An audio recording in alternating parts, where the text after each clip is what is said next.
าหอยเป็นบ้านหนึ่งที่อยู่ใจกลางเมืองไซบัวทองแขวงคำมวนประชาชนส่วนหลายแม่นมีอาชีพเฮ็ดนา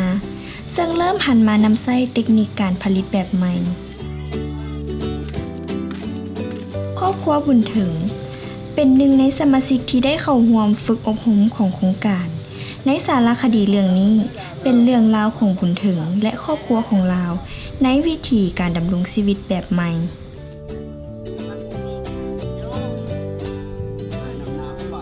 พอนี่ก็ชื่อบุญถึงอายุ54 ปีคนในครอบครัวนี่แหละ10 คนนี่แต่เมื่อก่อนพันห้าเอสมันท่านมีรถไถเนาะควายไถก็ได้เทนิกน้อยบาทนี้ได้รถอีแตนมาตื้มแล้วแหละกับพ่อแต่กุ้มกิ่นโครงการสอนเฮอนี่ก็แบบเอ็นหน้าแบบไม้เพิ่นว่านั้นนับก็แต่ก่อนเจ้าจะตกกากะเกมพุ่นเกมน้ำมีอีก่อนขี้ชัดมาแล้วก็เอ็ดพุ่นบ่มอันนี้เลยมันไม่มีสารเคมีนี่นะมีแต่ของข้าวกินทั้งหมดขี้แกบกันเนาะมาจากข้าวเนาะข้าวกับข้าวกินบ้านนี้ก้างน้ำตาลตัวเอามาเอ็ดเชอร์นี่กะเอ็ดน้ำมีอีให้กับน้ำตาลกินของเชษมันแต่ชื่อมันมีทับร้ายกับเฮาเขาก็เอาแผนเอาวิธีมาเฮาเฮานะดีไม่ดีเอ็ดไปชื่อก่อนบัดนี้เฮาเอ็ดไปแล้วมีผลแล้วเฮาก็เจอมันก็ตื้มเลยได้เนาะมีรายรับรายได้แล้ว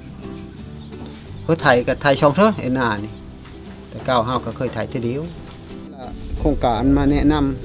ำยังได้เอ็ดแต่ก้าวกับเอ็ดเฮากับเอ็ดมีเป็นผลบ่มนี่นะบ่อนึงแนวเอ็ดน้ำสกัดกับเฮากับพิจัดสูตรมันวันนี้เขามาเบาะมาแนะนำแล้วเฮาเอ็ดเฮาก็ฮู้เลยแล้วก็เฮาก็เอ็ดเองดินก็อ่อนเชือแกบนี่เชือน้ำชีวภาพนี่ก็อ่อนคือเดียวไม่ได้ชื่อลังแกบนะช่ำชีเอามันมีเท่าเลยเอาจนมันมดมีนะบานนี้เฮาใช้แกบแล้วก็ดำแล้วก็จุดตึ๊บปิ้งเขาละลำก็ใหญ่โค้งก็ใหญ่มากมันก็ดกเขต2004-2005มานี่เชื่อได้ขาย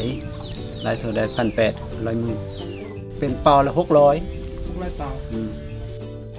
เลิกกินแล้วดอเดี๋ยวนี้เชื่อได้ปีแล้วเลิกกินนะครับปีนี้แล้วเลิกว่าปีแต่เก้าเชื่อในปัจจุบันครอบครัวของบุญถึงแม่นมีข้าวกุ้มกินตลอดปีและสามารถนำเข้าไปขายซึ่งมีรายรับประมาณ 30-40 ล้านกีบต่อปีเนื้อที่นาของลาวทั้งหมดแม่น6 เฮกตาร์เคียงคู่กับการเฮ็ดนานั้นครอบครัวของลาวยังพากันเฮ็ดสวนผัก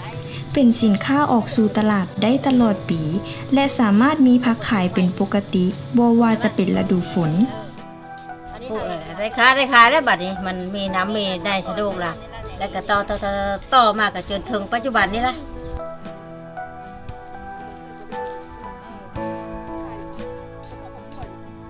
เชื่อดูผลนี่ล่ะเอาแพร่อันกันแชงขึ้นมาเขามุ่งเลยยามผลก็ได้ขายนั่นน่ะมันน้อยคนเอ็ดได้ยามผลนะ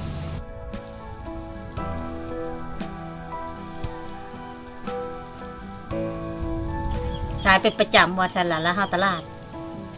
นี่ขาดมือ50,000เห็นเวลา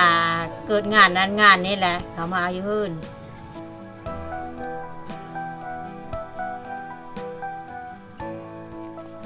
ก็ทอดน้ำมันโครงการนั่นแหละบอกเนาะว่างไปน้ำเห็นไปน้ำแล้วทอดถอนไปน้ำเอาไปขายนะมื้อละโลสมมุติ2 โลปลายก็มีเอาไปขายโลนึง15ได้ขายดีกว่าโอ้แต่ต่างหลายได้เงินใช้เงินจ่ายน้ำพักน้ำมีแกขายโคโค่ปีนึงอยู่ว่า4-5 ล้านพุ่นเลยช่วงยำแรงได้ช่วงฝนเจอกำบันได้ขายต้นหอมโบเนาะ1 ล้านไปปีมันเป็นปีมันงามย่าไปขายกาย่ามันเป็นกับไปขายได้ดีได้